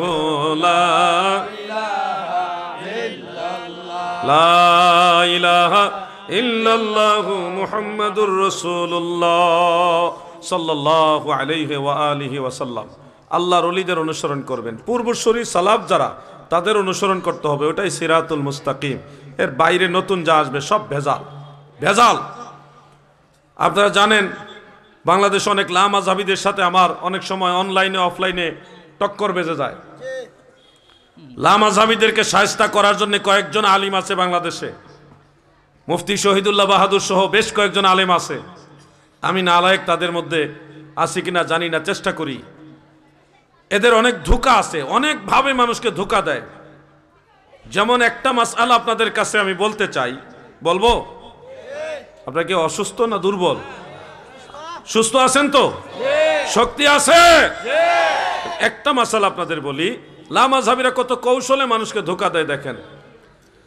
তারা বলে আমরা যখন নামাজ আদায় করব, সেই নামাজের মধ্যে আত্তাহিয়াতু পাঠের সময় আঙ্গুল এভাবে নাচাইতেই হবে, নাচাইতেই হবে। এবং অনেক মসজিদে দেখবেন কিছু মুসল্লি অলরেডি বের হয়ে গেছে, তারা তাশাহুদের সময় আঙ্গুল এভাবে নাচাইতেই থাকে। ওই শুরুতে নাচানি শুরু করছে, শেষ পর্যন্ত এর আঙ্গুল খালি লড়ে, ওই নাচে, ওই কি আসে না ভাই, টিকটিকির মতো লড়ে। এই যে একটা বিষয়, আপনার পাশে একজন মুসল্লি আঙ্গুল এভাবে নাড়াইতেছে, আপনার নামাজের মনোযোগ নষ্ট হয় না? আবার বলে কি আঙ্গুল নাচাইতে হবে, এটাই সহিহ হাদিস। আঙ্গুল আপনি একবার ইশারা করছেন, কইরা নামায় ফেলছেন, বাস এটাই সুন্নত। আঙ্গুল এইভাবে তুইলা এইভাবে নাচাইতেই হবে, এটা সুন্নত না। এটা বরং পাশের মুসল্লিকে ডিস্টার্ব করা, নামাজের ভিতরে মনোযোগ নষ্ট করা। বলবেন আঙ্গুল আমরা কি করব তাইলে? আমি বিষয়ে তিনটা হাদিস আপনাদেরকে স্মরণ করাচ্ছি। সহিহ মুসলিমের মধ্যে উল্লেখ, আঙ্গুল ইশারা করার কথাটা এভাবে আসছে, ওয়াশারা বিইসবাইহি, প্রিয় নবীজি তর্জনী আঙ্গুল মুবারককে ইশারা করতেন। এখানে ইশারা শব্দটা হলো এক বচন। বলেন কয় বচন? এক বচন মানে কয়বার? একবার। শব্দের মধ্যেই বোঝা যাচ্ছে ইশারা হবে একবার। এরপরে নাসাই শরীফে, সুনানু আবি দাউদের মধ্যে উল্লেখ, রাসূল করিম সাল্লাল্লাহু আলাইহি ওয়াসাল্লাম আঙ্গুল মুবারক ইশারা করতেন, ওয়ালা ইউহাররিকুহা। প্রিয় নবীজির আঙ্গুল মুবারককে এইভাবে নাড়ানাড়ি করতেন না, নাচাইতেন না। তাহলে সরাসরি সমাধান প্রিয় নবীজির কাছ থেকে পেলাম, আঙ্গুল একবার ইশারা হবে কিন্তু নাচানাচি হবে না। এখন যারা আঙ্গুল নাচায় তাদের দলিল কি? তাদেরও একটা দলিল আছে। ওয়াইল ইবনে হুজর রাদিয়াল্লাহু আনহুর একটা riwayat, সেখানে উল্লেখ প্রিয় নবীজি আঙ্গুল মোবারক নাচাইতেন। এই হাদিসের উপরে তারা আমল করে। আমরা কেন সেই হাদিসের উপর আমল করি না? যদি প্রশ্ন আসে, উত্তর হবে, শোনো ভাই আমার, এই হাদিস মুহাদ্দিসিনে কেরাম বর্ণনা করেছেন। এর মধ্যে বড় বড় মুহাদ্দিস যারা, ইমাম বাইহাকি সহ বড় বড় মুহাদ্দিসরা, তারা বলেছে এই হাদিসের এই আঙ্গুল নাচানাচি, বারবার নাড়ানাড়ি, সেটা হলো মুজতারাব, কেউ কেউ বলেছে সাজ। এটাকে দলিল হিসেবে পেশ করা যাবে না। আবার মোল্লা আলী কারি রহমতুল্লাহ আলাইহি সহ কয়েকজন মুহাদ্দিস ব্যাখ্যা করেছেন, এখানে নাড়ানোর অর্থ হলো ওই যে একবার ইশারা করার জন্য আঙ্গুল এইভাবে নাড়াইয়া ইশারা কইরা বা নামানো হলো, এটাকে বোঝানো হয়েছে। এটার অর্থ এই না যে আঙ্গুল এইভাবে উঠে খালি নাচাই তুইব, ওইটা না। তার মানে মুহাদ্দিসিনে কেরাম যেভাবে আমাদেরকে ডিরেকশন দিয়েছেন আমরা ওইভাবে চলবো। আর তাহিয়াতুর সময় আমরা জাস্ট একবার ইশারা করব, ইশারা করে দেখান তো, বাস 1 সেকেন্ড 1.5 সেকেন্ড, এরপরে নামাই ফেলবেন, বাস। এই হলো সুন্নত তরিকা। আল্লাহ তাআলা আমাদেরকে এইভাবে আমল করার তৌফিক দেন, বলে না আমিন। একটা বিষয় বলতে চাই, আচ্ছা প্রশ্ন যেহেতু বারবার খালি প্রশ্নে গুতাইতেছে, তাহলে প্রশ্নতে জায়গা হেডাই বালা, একটু জিকির হবে। ইসমে জাত আল্লাহ আল্লাহ আল্লাহ আল্লাহ আল্লাহ আল্লাহ আল্লাহ আল্লাহ আল্লাহ আল্লাহ আল্লাহ আল্লাহ। নূর নবী প্রেমের ছবি, নূর নবী প্রেমের ছবি, আসে কান্দের জায়ান মায়া মেনার কোলে উঠল পূর্ণিমার চাঁদ। আল্লাহ আল্লাহ আল্লাহ মায়া মেনার কোলে উঠল পূর্ণিমার চাঁদ। আল্লাহ আল্লাহ আল্লাহ আল্লাহ লা ইলাহা ইল্লাল্লাহু মুহাম্মাদুর রাসূলুল্লাহ সাল্লাল্লাহু আলাইহি ওয়াসাল্লাম। আপনারা জানেন আজকের এই মাহফিলটা একটা বিশেষ মাহফিল। সেখানে আমার শহীদ আলাউদ্দিন আখুনজি রহমতুল্লাহ আলাইহি, তিনি আমেরিকার জমিনে নিউ ইয়র্কে নাকি শহীদ হয়েছেন। এমনকি উনি শহীদ হওয়ার আগে হুজুরের আব্বাজান বলে গেছিল, তুমি আগামী মাহফিল পর্যন্ত থাকবে না। এটা আমার বাবার কথা। বাবাই বলছিলেন শেষ ঈদের জামাত পড়াই বলছিলেন, শেষ ঈদের জামাত, হ্যাঁ পড়াই বলছিলেন যে আমি আর আগামী ঈদের জামাত পড়াইতে। ও আচ্ছা, হুজুরের আব্বাজান বলেছিলেন শেষ যখন ঈদের নামাজ পড়ায় যে আগামী বছর আমি ঈদের নামাজ আর পড়াতে পারবো না, হয়তো আল্লাহ তাআলা আমাকে এর আগেই নিয়ে যাবেন। তো আল্লাহর ওলিদের কাছে এরকম ইলহাম আসে সূর্য ডুবে যাবে এবং এইভাবে ইঙ্গিত করে গেছেন। তো ওলি আল্লাহদের কাছে ইলহাম হয়, কি হয়? ইলহাম। আরো বহু পীর মুর্শিদ আমি জানি তারা ইন্তেকালের আগেই বলছে। এমনও ওলি আল্লাহ আছে বলে গেছে আমি অমুক দিন অতটা সময় দুনিয়া থেকে বিদায় নেব, তোরা কিন্তু প্রস্তুত থাকিস, এমনও বলে গেছে। এটা আল্লাহর তরফ থেকে ইলহাম হয়, সবার বেলায় এক না। এবং আখুনজি সাহেব নিউ ইয়র্কের জমিনে শহীদ হয়েছেন। শহীদ যারা তারা বিনা হিসাবে জান্নাতি। শহীদের 10টা দরজা আছে ফতোয়া শামী মোতাবেক। 10 শ্রেণীর যারা শহীদ হবে তারা সবাই আল্লাহ তাআলার দয়ায় জান্নাতি হবে। তো এই মাহফিলটা একটা বিশেষ মাহফিল, তাদেরকে স্মরণ করেই এই মাহফিলের আয়োজন করা হয়েছে। এজন্য আপনাদের খেদমতে সব সময়ের জন্য আগেও বলেছি এখনও বলছি যে আপনারা পীর ও মুর্শিদ যারা হক্কানি রব্বানি ওলিয়া উলিয়া যারা ওলামায়ে কেরাম যারা ওনাদের সোহবতে থাকেন। সামনের সময়গুলি ভালো সময় আসছে না, খুব কঠিন সময় আসতেছে।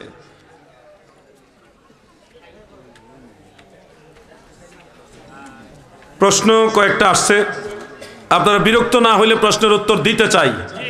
বিরক্ত হবেন? আচ্ছা, প্রশ্নকারী সালাম দিয়েছেন আসসালামু আলাইকুম, সবাই উত্তর দেন। ওয়ালাইকুম আসসালাম। হুজুর সময় পেলে জানতে চাই নবীজি সিপতি নূর, খালকি নূর, জাতি নূর, অপর পৃষ্ঠা, আচ্ছা আবার পরের পৃষ্ঠা আছে, গালি দেওয়া নাকি নবীজির দুশ্মনকে, হ্যাঁ ফাঁসে কি কতটুকু সত্য? লেখা খুব তাড়াহুড়া করে লেখছে, বা দুইটা লেখে একজনের না, দুইজনে মিললে লেখছে। হ্যাঁ, রসুল করিম সাল্লাল্লাহু আলাইহি ওয়াসাল্লাম খালকি নূর না জাতি নূর না সিফতি নূর? শুনুন, প্রথম কথা হলো আল্লাহ তাআলার জাত এবং সিফত দুইটাই কাদিম, এটার কোনো অংশীদারিত্ব, অংশ, টুকরা এটা সাব্যস্ত করা যাবে না। আমাদের নবী হলো জাতি নূরের জ্যোতি, বলেন জাতি নূরের জ্যোতি, লুমাআতুম মিন নূরিহি, আল্লাহ তাআলার জাতি নূরের জ্যোতি। আল্লামা প্রিন্সিপাল এম এ জলিল রহমাতুল্লাহ আলাইহি, আল্লামা গাজী আকবর আলী রেজভী সাহেব রহমাতুল্লাহ আলাইহি, এরকম সুন্নি জামাতের বড় বড় আকাবির যারা, তারা কিন্তু আমাদের এগুলি বলে গেছে জাতি নূরের জ্যোতি হলো আমার দয়াল নবী, ঠিক কিনা বলেন? এর বাইরে যারা কথা বলবে তাদের ইমানের মধ্যে ভাইরাস ঢুকছে, করোনা ভাইরাসের তো বড় ভাইরাস। যারা মাটির ব্যবসা করবে অথবা নুতফাতুজ জাকিয়া, এগুলির মধ্যে ঝামেলা, এদের সাথে যাবেন না। সুন্নিয়তের সাথে তাদের ভাইরাসের সম্পর্ক হয়ে গেছে। নবীজি আউয়াল মাখলুক, নূরে মুহাম্মাদি সাল্লাল্লাহু আলাইহি ওয়াসাল্লাম সর্বপ্রথম আল্লাহ সৃষ্টি করেছেন। সেই নূরে মুহাম্মাদি থেকেই হযরতে আদম আলাইহিস সালাম সৃষ্টি করার 2000 বছর আগে আমার নবীকে সশরীরে আল্লাহ প্রকাশ করে দিয়েছেন। সুবহানাল্লাহ বলেন।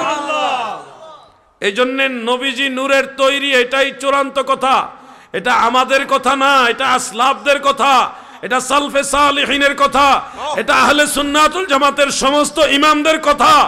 ইমাম আবুল হাসান ইবনু কাত্তান রহমাতুল্লাহ আলাইহি, হাফিজুল হাদিস ইমাম জালালউদ্দিন সুয়ুতি রহমাতুল্লাহ আলাইহি, ইমাম মুল্লা আলী কারি রহমাতুল্লাহ আলাইহি, ইমাম ইবনু হাজার মক্কি হাইতামি রহমাতুল্লাহ আলাইহি, ইমাম আব্দুল বাকি জুরকানি রহমাতুল্লাহ আলাইহি, ইমাম শিহাবউদ্দিন কাস্তালানি রহমাতুল্লাহ আলাইহি, ইমাম ইবনু জামআ রহমাতুল্লাহ আলাইহি, ইমাম শামসুদ্দিন সাখাবি রহমাতুল্লাহ আলাইহি, ইমাম কাজী ইয়াজ রহমাতুল্লাহ আলাইহি, এইভাবে শেখ আব্দুল হক মুহাদ্দিসে দেহলভী রহমাতুল্লাহ আলাইহি, শাহ ওলিউল্লাহ মুহাদ্দিসে দেহলভী রহমাতুল্লাহ আলাইহি, হযরতে মুজাদ্দিদ আল ফিসানি আল ফারুকি রহমাতুল্লাহ আলাইহি, ইমামে আহলে সুন্নাত আলা হযরত রহমাতুল্লাহ আলাইহি, সারা পৃথিবীর সমস্ত আউলিয়া কেরামের আকীদা আল্লাহর নবী নূর, নূরে মুজাসসাম, নূরের তৈরি, মাটির ব্যবসার কোনো সুযোগ নাই।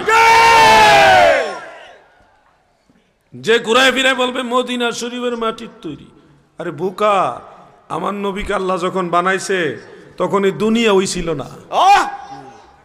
তুমি মাটির ব্যবসা শুরু করছো, মাটি তো ছিল না তখন। আর পৃথিবীতে কোনো মানুষ হযরত আদম আলাইহিস সালাম ছাড়া আর কোনো মানুষ মাটির তৈরি না। যে ওয়াহাবি বলবে মাটির তৈরি, হে ওয়াহাবিও মাটির তৈরি না। মনে রাখবেন, এটা কোরআনের আয়াত, সূরা সাজদার মধ্যে উল্লেখ, সুম্মা জাআলা নাসলাহু মিন সুলালাতিন মিন মাইম মাহিন। আল্লাহ বলেন বনি আদমকে, নসলে আদমকে আল্লাহ তাআলা পানির নির্যাস থেকে সৃষ্টি করেছে। মাটির ব্যবসার কোনো চান্স নাই। যেখানে কোনো মানুষই বাবা আদম ছাড়া মাটির তৈরি না, সেখানে আপনি নবীজিকে মদিনার মাটি দিয়ে বানাইতেছেন। বাবা, যে হাদিস আপনি দেখাচ্ছেন কাবুল আহবারের, এটা জাল হাদিস। এটা কি হাদিস?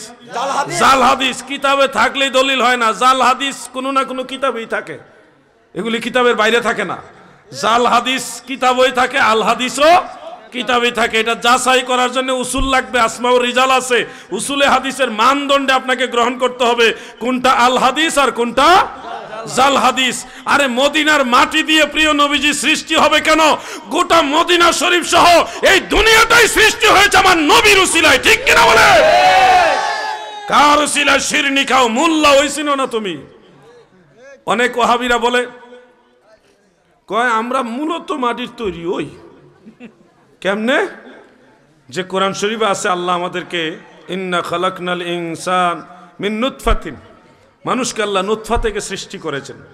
হ্যাঁ, নুতফা মানে শুক্রবিন্দু। তো শুক্রবিন্দু আসে কোত্থেকে? রক্ত থেকে। রক্ত আসে কোত্থেকে? খাবারের নির্যাস থেকে। খাবার আসে কোত্থেকে? গাছ থেকে, ফল ফসলাদি। গাছ আসে কোষ থেকে? গাছ আসে মাটি থেকে। তাহলে তো মূলত নুতফার তৈরি মানেই হলো আমরা খাবার, রক্ত খাবার, গাছ ফসলাদি হয়ে মাটি থেকেই তো আমরা আসতেছি। অতএব আমরা মাটির তৈরি হই। ভাই সাহেব, আপনি মাটি পর্যন্ত গিয়ে থেমে গেছেন কেন? এরপরে আরো আছে তো। শুধু মাটি দিয়ে তো গাছ হয় না, ঘাসও হয় না।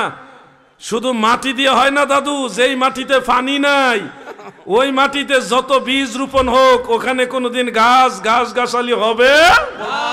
পানি দেওয়া লাগেনি? না না লাগে না। মরুভূমির বালুর ভিতরে ধান চাষ করা যায়? তাইলে আপনি শুধু মাটি গিয়ে থেমে যাচ্ছেন কেন? যেখানে পানি আছে ওখানেই ঘাস হয়, গাছ হয় এবং এরপরে ফল হয়। পানি থেকেই আপনার এই গাছ গাছালি ফল ফসলাদি, ওখান থেকে খাবার, তারপরে রক্ত, তারপরে নুতফা শুক্রবিন্দু। বাবা রে, মাটির কাছে গিয়ে থেমে যায়ও না। আল্লাহ বলেছে আলাম নাখলুকুম মিন মাইম মাহিন ফাজআলনাহু ফি কারারিম মাকিন। আমি কি তোমাদেরকে পানির নির্যাস থেকে সৃষ্টি করিনি? অতঃপর নিরাপদ স্থানে মায়ের গর্ভে রাখিনি। পানির নির্যাস মানে কি? ওই নুতফা শুক্রাণু। গুড়াত গিয়েও দেখবেন পানি লাগার পরেই গাছ হইছে। পানি ছাড়া গাছ হয় না। মাটির ব্যবসা শুরু করছে ওয়াহাবীরের মতো। কুড়িগ্রাম নাগেশ্বরীতে প্রায় শতাধিক আলেম হবে। আমাকে জিজ্ঞাসা করছে যে আল্লাহর নবী মাটির তৈরি না নূরের তৈরি, আপনি কি বলেন? আমি উত্তর দিছি আল্লাহ রসুল সাল্লাল্লাহু আলাইহি সাল্লাম সম্পর্কে আহলে সুন্নাত ওয়াল জামাতের আইম্মাই কারাম বলেছে নবীজি নূর, নূরের তৈরি, নূরে মুজাসসাম। সব স্তব্ধ হয়ে গেছে। পরে বলতেছে তাহলে আপনি কি নবীজির রূহ মুবারককে নূর বলেন, না হেদায়েতের নূর বলেন, না নবীজির দেহ মুবারকটাকে নূর বলেন? আমি বললাম আহলে সুন্নাত ওয়াল জামাতের আইম্মাই কারাম বলেছে নবীজির জিসম মুবারকটাই নূর। ইন্না আউওয়ালান নূর আল্লাযী খুলিকা মিনহু আলাইহিস সালাতু ওয়াস সালাম। সেই নূরে মুহাম্মাদি থেকে নবীজির জিসম মুবারক সৃষ্টি। এটা আহলে সুন্নাত ওয়াল জামাতের ইমামদের ফায়সালা, চূড়ান্ত রায়। এরপরে কয় কোরআন শরীফে আছে ইন্না মাসালা ঈসা ইনদাল্লাহি কামাসালি আদম। আদম নবী, ঈসা নবী দুইজনই মাটির তৈরি, কোরআনে আছে। আমি বললাম এটা একটা সহজ বিষয় ভাই সাহেব। এখানে আদম নবী ঈসা নবী দুইজন, কয়জন হলো? কিন্তু আল্লাহ বলেছে খালাকাহু মিন তুরাবিন। আমি এই একজনকে মাটি থেকে সৃষ্টি করেছি। যদি দুইজনই মাটির তৈরি হতো তাহলে আল্লাহ বলতেন খালাকাহুমা মিন তুরাবিন। যেহেতু আদম নবী ঈসা নবী দুইজনের কথা উল্লেখ করার পরেও আল্লাহ বলতেছে খালাকাহু মিন তুরাবিন, আমি একজনকে মাটি দিয়ে বানাইছি। অতএব বোঝা গেল হযরত আদম আলাইহিস সালাম মাটির তৈরি, ঈসা নবী মাটির তৈরি না। আদম নবী ছাড়া আর কোন মানুষ মাটির তৈরি না। মাটির ব্যবসা চলবে না। আল্লাহু আকবার। নারায়ে রিসালাত। ইয়া রাসূলুল্লাহ। আমাদের আকীদা আহলে সুন্নাতুল জামাতের ইমামদের চূড়ান্ত রায় লাম ইয়াকুন ইউরা লাহু জিল্লুন ফি শামসিন ওয়ালা কমর লিআন্নাহু কানা নূরান। আমার নবীজির দেহ মুবারকের ছায়া আসমানের চন্দ্র সূর্যের আলোতে পড়তো না, কারণ আমার নবী ছিল আপাদমস্তক নূর। এটা সরমুনের কিতাবও আছে, দেওবন্দের কিতাবও আছে, কওমীদের কিতাবেও এটা আছে। কিন্তু আমরা আধা সুন্নি যারা, মিডা সুন্নি যারা, তাদের ভিতরে এখন কেমন ভেজাল ঢুকে গেছে। সাবধান, সংশোধনের সময় আছে, আছে না নাই? প্রয়োজনে আলোচনা করে সমাধান করেন। তারপর মাটির ব্যবসার দিকে যাওয়া যাবে না।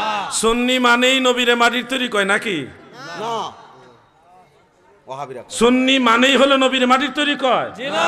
ওয়াহাবীরা কয় নবী মাটির তৈরি। আর আমরা কৌশলে মাটির ব্যবসার দিকে নিতে চাই, এটা চলবে না।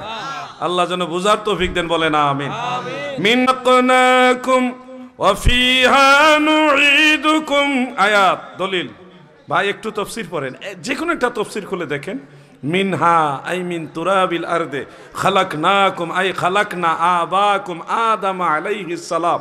এই জমিনের মাটি দিয়ে তোমাদের সবার বাবা আদমকে মাটি দিয়ে সৃষ্টি করেছি। কোরআন পড়ে কিন্তু তাফসীর বুঝে না তো, ওই অনুবাদের উপরে ফায়সালা লয়ে না। অনুবাদ দিয়ে যদি সব হইতো তাহলে তাফসীরের দরকার আছিল ভাই? এই জন্য বলছি একটু স্টাডি করতে হবে। আল্লাহ যেন সবাইকে বোঝার তৌফিক দেন, বলেন আমিন। সবাই বলেন আমিন। এই আহলে সুন্নাত ওয়াল জামাতের চুনারুঘাট উপজেলার যারা সুন্নি আলেম আছেন তিনারা একটা কমিটিও করেছেন, নূর নবী সাল্লাল্লাহু আলাইহি সাল্লাম সুন্নি ঐক্য পরিষদ, হবিগঞ্জ জেলা। তো সেখানে প্রধান উপদেষ্টা হিসেবে প্রিন্সিপাল কে আফসার আহমদ তালুকদার, আমাদের প্রিন্সিপাল হুজুর তিনি রয়েছেন, এবং উপদেষ্টা হিসেবে রয়েছেন আমার বাম পাশে যিনি রয়েছেন উস্তাদুল উলামা ওয়াল ফুকাহা শেখ আল্লামা জালাল আহমদ আখুনজি সাহেব মাদ্দাজিল্লাহুল আলী, তিনি রয়েছেন। আমি গুনাহগারও এই কমিটির মধ্যে আপনাদের সাথে আছি খেদমতে। মাওলানা মুঈনুল ইসলাম চৌধুরী সাহেব তিনিও উপদেষ্টা হিসেবে রয়েছেন। সভাপতি হলো মাওলানা শেখ মোহাম্মদ মুসাইদ আলী সাহেব, আমার দাদা উস্তাদ, তিনিও সভাপতির দায়িত্বে রয়েছেন। সাধারণ সম্পাদক মাওলানা মুহাম্মদ তৈয়ব আলী মুজাহিদি সাহেব হবিগঞ্জ সদর, তিনি রয়েছেন। সাংগঠনিক সম্পাদক মাওলানা কাজী জাহাঙ্গীর আলম সাহেব পটিজুরি বাহুবল। আরও অনেক আলেমরা, এই গ্রেটার হবিগঞ্জের সব আলেমরা, সুন্নি আলেমরা নবীজির এই নূর নবী সংগঠনের সদস্য হয়ে গেছেন। আপনারা এই সংগঠনের সাথে সহযোগিতার হাত বাড়াবেন ইনশাআল্লাহ।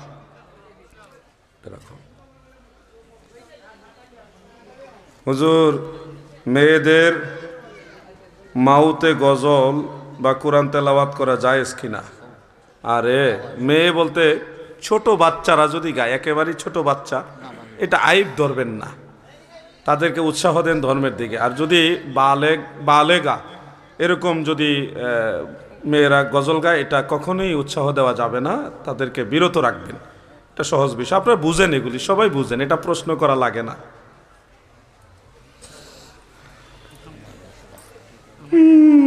জরুরি মসলা আইছে, খুব জরুরি। সালাম দিছে, আসসালামু আলাইকুম। বউ তালাক দেওয়ার পর ইল্লা জায়েজ হবে কি? দয়া করে বিস্তারিত বলুন। বেটা বিস্তারিত কোন যাইতো না, এনে ছোট ভাইয়েরা আছে। ইল্লা বিয়ে বলতে আমাদের দেশে যেটা আছে, এটা ইসলাম ধর্মে না, এটা ওয়াহাবিদের ধর্মে আছে। এরা তো ক্যারেক্টারলেস। মাদ্রাসায় ছাত্র দিলে ছাত্ররাও তাদের কাছে, ছোট ছোট বাচ্চারাও তাদের কাছে নিরাপদ না। বলৎকারের 881টা ঘটনা আছে একটা বইয়ের মধ্যে। মাওলানা রবিউল ইসলাম জিহাদি সাহেব কেমনে জানে সমস্ত নিউজ মিডিয়া পেপার পত্রিকা একসাথে সংগ্রহ করে 881টা বলৎকারের কাহিনী আনছে, সব ওয়াহাবিরা সাথে জড়িত। তো এই গ্রুপেই এই ইল্লাবিয়া নামে নতুন একটা সিস্টেম চালাইছে, এটা ইসলাম ধর্মের সাথে কোনো সম্পর্ক নাই। চিন্তা করছেন, তাদের কাছে মসজিদ নিরাপদ না, মসজিদে আগুন লাগাই দেয়, মসজিদের ভিতরে কোরআন শরীফ আগুন দিয়ে ফিরে ফেলায়, মাজার ভাঙ্গে লায়, মাজারে গরু ছাগল চুরি করে, এক মুরগিটা পর্যন্ত চুরি করে, এবং মাজার মসজিদ ভাঙতে ভাঙতে চুরি ডাকাতি করতে করতে এখন মসজিদের ভিতরে আকাম কুকাম শুরু করছে। কেমনে কি চলতেছে দেশটার মধ্যে, মানে মারাত্মক অবস্থা। ইল্লা বিয়ে সম্পর্কে এগুলি এখানে আলোচনা করা যাবে না, পরে ব্রেইনে ঢুকবো এগুলি।